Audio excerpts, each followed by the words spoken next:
Hi everyone, I'm Alon Lits from October Health. We're here for another episode of Pressure Points. I'm really excited to have Emma Mer with me today. She is the head of risk and head of innovation for FNB here in South Africa. So Emma, thanks so much for joining us. Thanks, Alon. Really excited to have you. Always love to kick these off with a bit of context for, who is Emma? You're in this huge role now today, but how did you get there? So thanks for having me. So interestingly, I actually started in financial services as a graduate.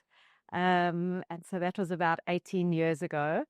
I had the privilege of being able to rotate through different areas within the bank. And so that really gave me a flavor for what financial services is about and what different areas are about. And I actually very much remember being at one of those very early town hall type meetings where people were coming up to get their 10 and 20-year certificates and thinking, how do people stay in a financial services organization for that long? But what was really, I guess, profound throughout my career is that I actually found that within such a big organization, if it's the right kind of organization, you really can find opportunities to innovate, to recreate yourself, to lean into white spaces that maybe didn't exist before. And so this kind of entrepreneurial flavor that was accessible to me is really what actually kept me in the organization. And I guess what really marked my career is that I had a lot of opportunities to find things and spaces that didn't exist and create almost new businesses out of those spaces. Oh, so that's awesome. And I think even though you've been at the same organization, you've had these different careers within the same organization. But before we speak about that, I think they're saying not everyone does that, right? And they're saying unique about you as an individual to, find that opportunity and create that opportunity. Obviously, you're lucky in that you're in an environment that is conducive to that. But what is it about you think your mindset that allows you to kind of just take ownership of your career? So, I mean, I guess the one thing is I really am someone who believes in leaning into the challenge. I think, what people often face is almost this fear of taking on something that they don't know everything about. And I think having a mindset where you are actually willing to kind of challenge yourself in a space that might not be familiar or known to you is something that I've always really, really embraced. And it's almost like, I love the phrase, if it's easy now, it's hard later. And if it's hard now, it's easy later. Because it's almost this thing of like, if you can really stretch yourself into taking on the challenge of being uncomfortable, it really does create opportunity and space in the future. And so that's been quite a big thing for me. The other thing for me, I guess, is I really believe in being authentically you. And so that's been something that's been a very big thing for me in my career. I've always believed that, you come as you are and you are who you are. And we all are the richness of our complete selves. And so if you bring that to the table and you bring your voice and your differences and the richness of who you are, it actually allows you to lean into different things, because we are all very complex beings and we've all got a lot of diversity to us. But if you don't bring that, you almost don't allow yourself to be open to other opportunities. So those are maybe two of the things that I really have embraced. So I love that. I think something that I often hear and something that often comes up is people are scared to take that jump. So how do you find the courage to do those difficult things? Because it's often easier to do the easy things, right? Yeah. So, I mean, I guess it is about, and that's exactly it. It's often easy to do the easy things, but I guess that's saying, if it's easy now, it's hard later. It's a good thing to just keep in mind. It is a good thing to keep in mind. And I guess kind of getting comfortable with being uncomfortable. Does it get easier? Is a bit of a big thing. I suppose it becomes easier in the sense that you kind of know how to navigate complexity or spaces that are not familiar. So for me, one of my big career goals was always to know how to ask the right questions. And I think if you can apply that, and you can apply leadership skills and an investment in building strong teams and creating a space where people can thrive, that is applicable in whatever you do. So, if that's what you're about, and that for me has been something that's been really a big focus area for me, is actually then you can apply it to anything. So you'll find the experts in whatever space you're in, and if you're able to ask the right questions and point people in the right direction and align everyone to a singular strategy, so that the focus and the energy is all in the same direction, then actually you bring the best out in people. You allow people to kind of lift up and show their leadership. And that allows you to actually apply that skill set into kind of any space that you go into. So some of those skills have actually been really important for me over my career. So what's clear is obviously that growth mindset, right? And that willingness to learn, and also that comfort with not having all the answers, but knowing how you're going to learn what you don't know through that process of problem solving, which is also powerful, right? And that's part of the process. And I think people often feel like they have to have the answers, and they don't want to, maybe like the cases that I sometimes see around people not wanting to put in the work to get to where they need to be, or not knowing how, or thinking you've got to be perfect to take that step. But clearly you've shown that you can take that leap and figure it out by asking the right questions and surrounding yourself with the right people. No, I mean, asking the right questions is huge. But you speak about a growth mindset, and someone challenged me recently to really think about what my values are and what are the things that almost define how you shape your career and who you are. Because often when people ask what your career aspirations are, your immediate default is to think about where you want to be in 5 years or 10 years time, or what role or job you want to be in. But actually it's almost more about what kind of career or work would resonate with your values. And when I thought about that exercise, one of the things for me was about having a growth mindset, about having some sort of freedom to create stuff, about relationships, about integrity. So it's actually quite a nice exercise to do, to stop and actually think about what are the things that drive you. And then it's almost like anything can overlay on top of that, as long as those things are being met. Yeah, that makes a lot of sense. And there's so much to chat about, but you spoke about earlier, finding white spaces, right? And you found those white spaces. Like, how do you go about identifying like those white spaces, those opportunities to create something where there was nothing before? So, I mean, I guess one of the big things is often where a lot of people see risk is where you can actually find opportunity. And so it's about thinking differently. And I'll give you a couple of examples. So one of the things that I was involved in early on in my career was launching a new rewards program, which was a rewards program centered around people buying fuel on their cards. And actually the behavior before that was that people would use cash to go and buy fuel. And there were a lot of barriers to kind of shifting from cash to card, but a lot of benefits for customers to do that. And so just having a mindset around how to think differently. And then a big thing is about bridging the thinking with the execution. And I think that's often where a lot of people kind of trip up a little bit.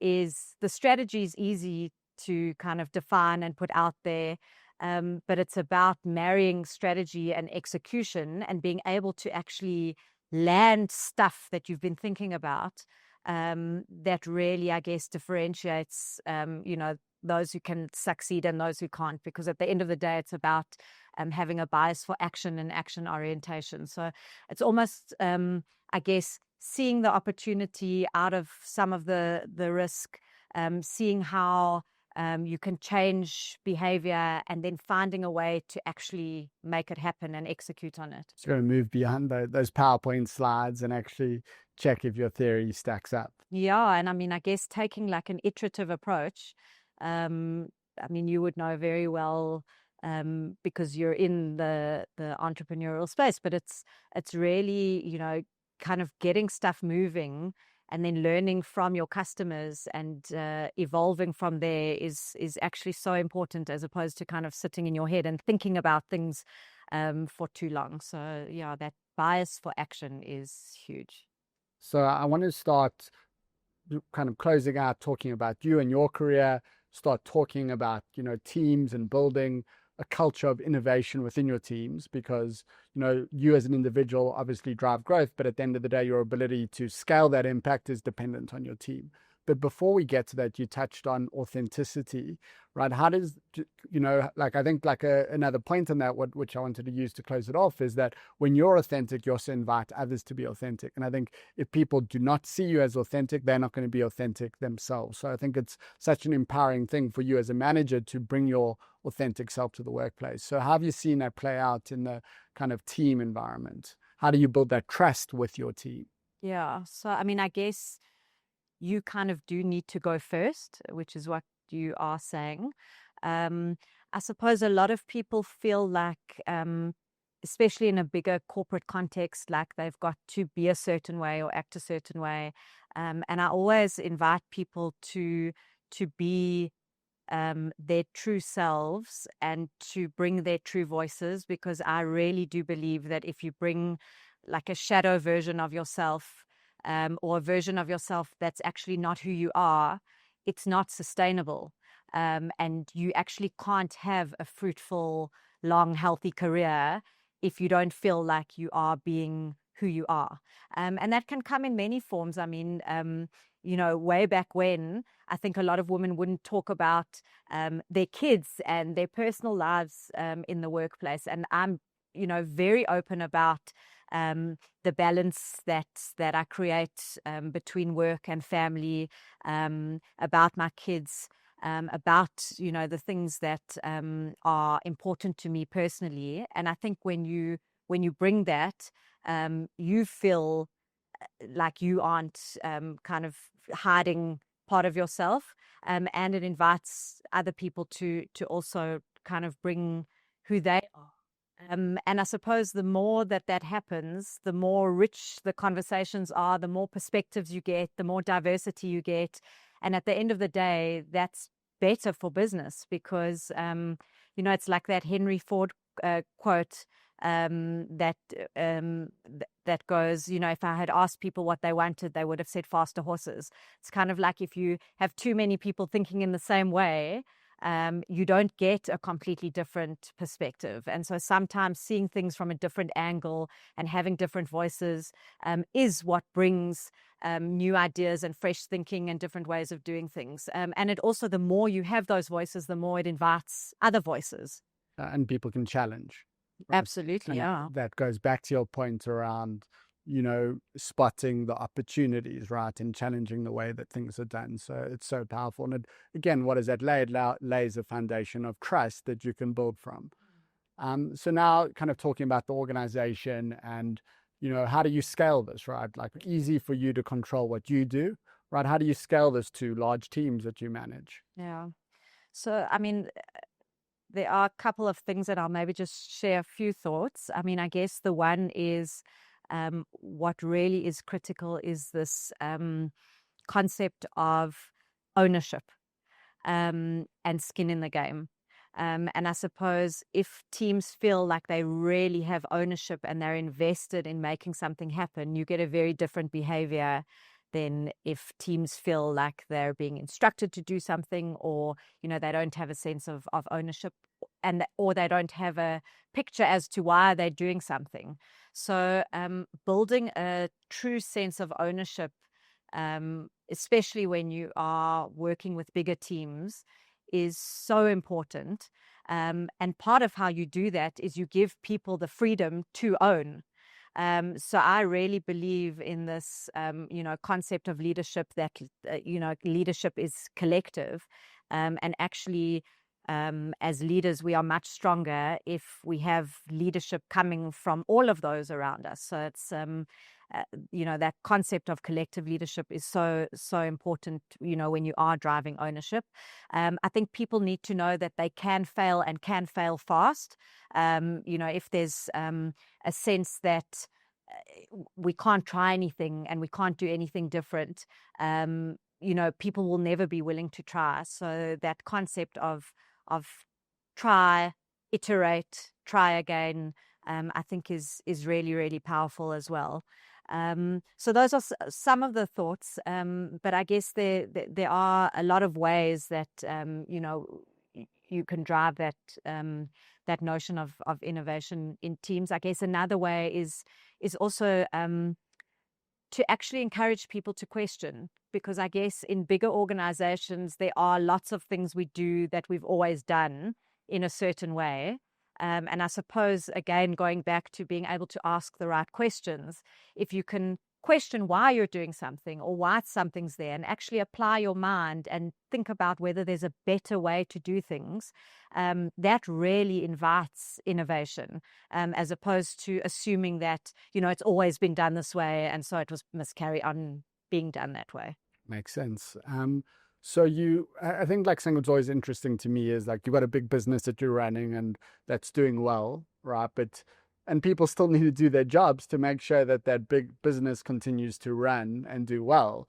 So how do you find the time, or how do you incentivize people to take those risks? Like, do you make it part of everyone's KPIs? Do you have it something that people take on the side? Do you create special teams that focus on initiatives? How do you do it, like, really practically? So I mean, I guess what's been really interesting for me on the innovation side is that actually there is opportunity for innovation in every single thing that everyone is doing. So I don't see the opportunity to innovate as running, as like a parallel stream to people's day jobs. I see it as absolutely interwoven.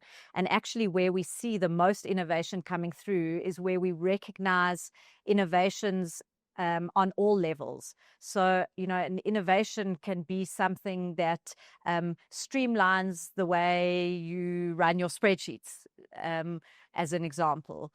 Saving time, becoming more efficient. Yeah, you're more slick, you're more efficient, you've optimized the process. That is an innovation. And I think when you start recognizing those smaller innovations, it almost becomes something that's not daunting. And that's very integrated, absolutely. And it's integrated into your job and how you do things and kind of part of how you operate. So recognizing those kind of small opportunities for innovation and recognizing that anyone can innovate at any level on anything is actually quite an important way to kind of drive that culture of innovation. Obviously, then you have your bigger innovations.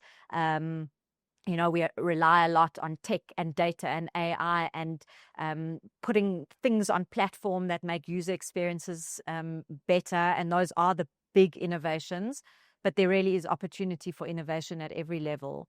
And so when you bake it in and you recognize people for that innovation at every level, I think it really does drive that culture very strongly. So it's something that's recognized and celebrated when people get it right. Absolutely, yeah. Awesome. So just maybe a slight shift in focus. You spoke about, authenticity. You spoke that, you're a mom.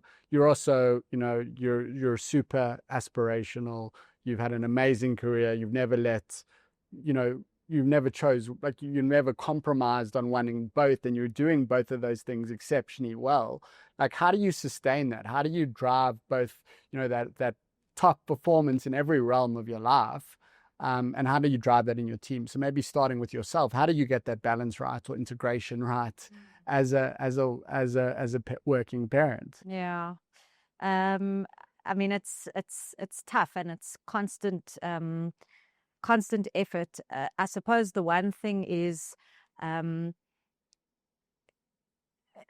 we say it about strategy, but it's also about how you juggle your life. Is that strategy is as much about what you choose not to do as what you choose to do.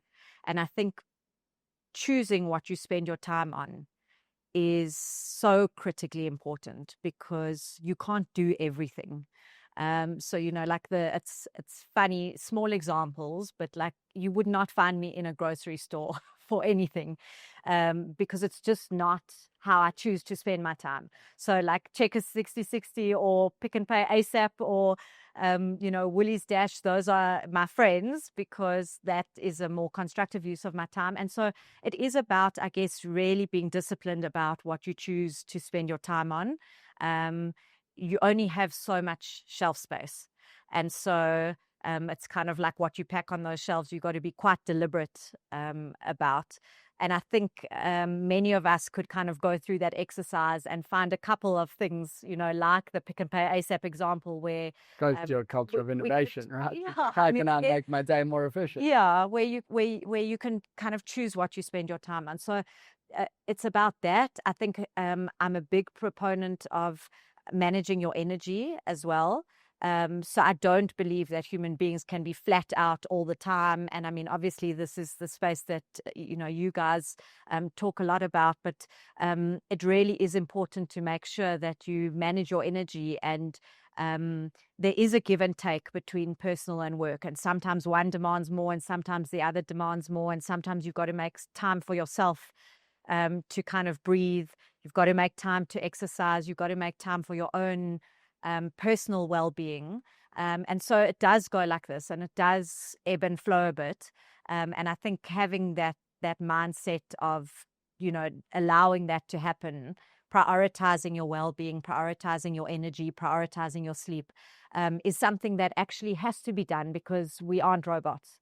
And so if you try to be a robot, you might be able to do that for a certain period of time, but then again, that becomes not sustainable. And then the last one I'll say is I really believe very strongly that from a personal perspective and a work perspective, it sounds cheesy, but it takes a village. So you can't do it all on your own. And I think an openness to really relying on your relationships, and that's personal and professional, surrounding yourself with people that support you and that are partners in what you're doing, is almost like a non-negotiable, because again, you can't like carry the weight of the world on your shoulders alone. It's about how you partner with the people in your life in all aspects to actually maneuver through all of it. Yeah, makes sense, and super practical and valuable. Thank you for sharing. So, again, easier because you control your day-to-day and you take ownership of it. How do you extend that across the culture? Because I know that's just on a personal level thing, which, going back to your care for others, you bringing your own self and being authentic with yourself. You want your teams to get that right, and you care about them authentically. You care about their well-being, but it's always a bit of a tension, right? And you spoke about that tension in your kind of personal capacity between, I guess, knowing when to put on the brakes and take it easy, and knowing when to push hard. And what becomes more and more difficult is, as the organization grows, how do you ensure that people get that balance right, and people are not maybe putting their brakes on too much because they can get away with it in the larger organization, but you want to maintain that culture of high performance. So how do you get that balance right of care, but also high performance?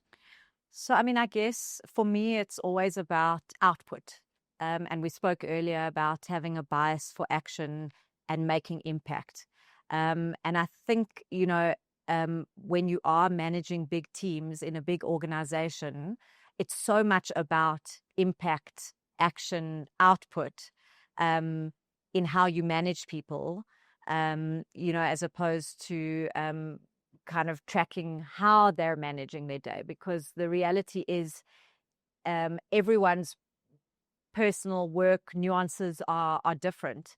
And so I think giving people a level of freedom to manage, their ecosystem in a way that works for them, is so important, as long as you can measure output and impact. So the measurement and being able to really track against that, I guess, is so important. more than anything else. And so that's something that, I think becomes like a critical piece of it. And then I suppose just in terms of inviting voices and people's authenticity, there is such a big role that leaders and people within the broader organization have to play to actually invite voices and diversity and authenticity. And I think having a sensitivity to the fact that people's perspectives, backgrounds, context is different. And being aware of that and sensitive to that is also such an important role that leaders need to play, because if you aren't aware of that, you can be very oblivious to the realities that people are dealing with. So I think having a sensitivity and an openness to the fact that people come from diverse contexts also plays a critical role.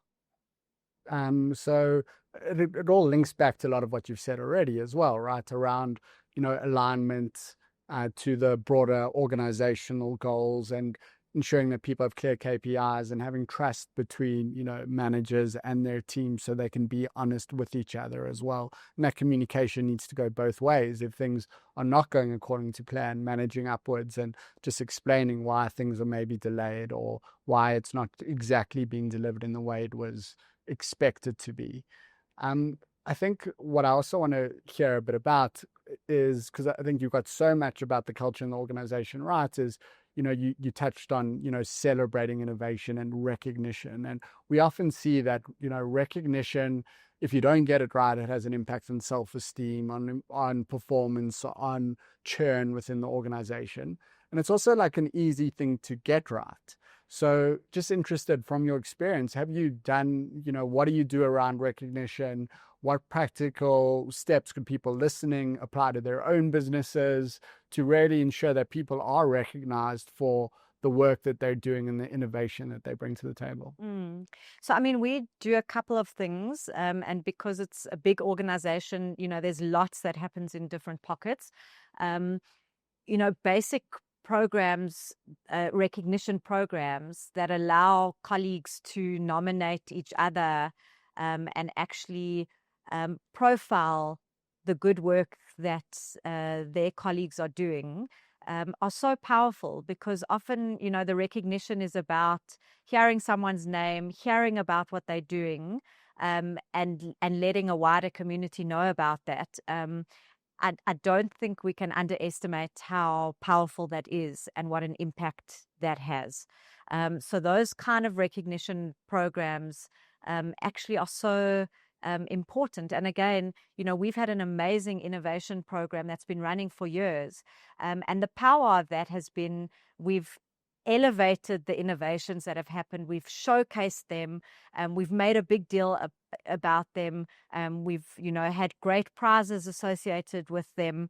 And so that really creates a hype and an energy around what people do, and such an incentive to actually, kind of carry on innovating and thinking about new ways of doing things. So, there are such practical ways that you can do it. I mean, another great way is actually just to showcase through, the regular communications that happen in an organization, showcase your talent and showcase who people are and what they're about and what they're working on and what they're doing and how they've owned their careers, and what they've done to navigate into the next role, or take on the next challenge, because often people are inspired by those around them, and the stories that they don't hear unless you actually speak about them. So I think actually just showcasing people, speaking about it, making it visible, recognizing it, making a big deal about, when people are doing good things, goes such a long way. And that recognition and the visibility, I think we can't underestimate what an impact that has. It's also like interesting to hear you talk about it, because there is a component of prize to some of the kind of recognition programs that you have, but that's the less relevant part, right? And even if organizations can't assign a prize to a recognition program or an innovation program, you can still run recognition programs by just giving people that platform and that opportunity to be recognized, right? And that's for free. I mean, the other way is also exposure. And I think, if you can identify colleagues that are doing good things and give them exposure to senior people or, topics that they wouldn't have had exposure to, or experiences that they wouldn't have had exposure to, those kind of things also go such a long way. So, yes, the financial incentive is one piece, but it's all these other pieces play such a big role actually and anyone can implement it. Awesome. So Em, I know we've chatted about a lot and there's a lot more I could ask you, but I know we're on time, so I'm just going to kind of reflect on some of the main takeaways. I think starting off with your own career, if you're listening, that ownership mindset, really taking risk, being comfortable with the discomfort and spotting opportunity, maybe not always getting it right, but when you get it wrong, failing quickly, learning, iterating, and then trying again. And I think another key point that came across was just your authenticity and, bringing your true self, whether you're, a manager or you're not, it's equally as important. But to your point, managers really do need to create that environment where a more junior employee may not be comfortable if they don't see the right role modeling up front. And then, that culture of innovation is definitely, I think, one of the most interesting insights for me, because I don't think about, I would have thought about it as something different to what you're doing. But I think what you've really got right as an organization is innovations about your day-to-day. It's not something that you're doing on the side. So really, really powerful. So thanks so much. Love the conversation, and I'm sure we'll chat again. Great. Thanks. Thank you.